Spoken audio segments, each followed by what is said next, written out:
So what's up mga agrasa, ngayon may customer tayo pumunta dito at sila yung magpapatiming dahil yung kilometer nila is nasa 66,000 kilometer na yun.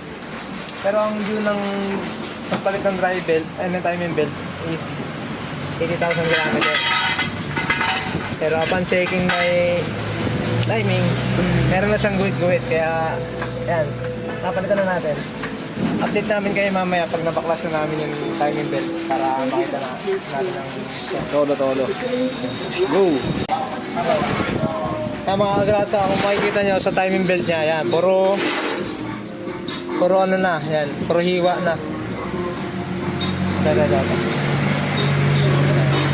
Ikot mo to, Per. Sige. Ha? Baba.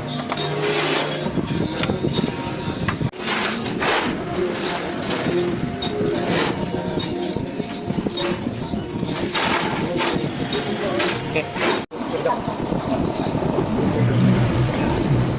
Picture na naman nagbuo eh. So mga agrasa, after natin mabaklas yung mga lumang parts ni Sir, eh, papalitan na natin siya ng bago. Yan. Ito yung water pump, sabay natin ito sa timing kasi sinasabay talaga to after natin may timing yung kotse.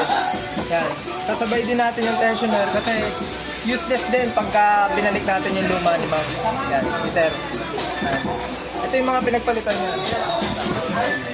Makikita niyo sa, ayan, puro siya guhit na. Yan. At yung tensioner niya, nakakamay na. Yan. Yan. Kaya papalitan na rin po natin. Mga gusto magpa-timing yan. Punta lang kayo, visit na kayo dito kay Marford Specialist yan.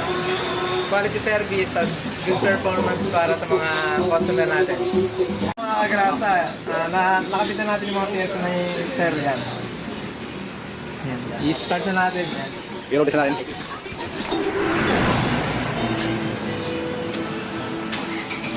Yan, mag-click yan.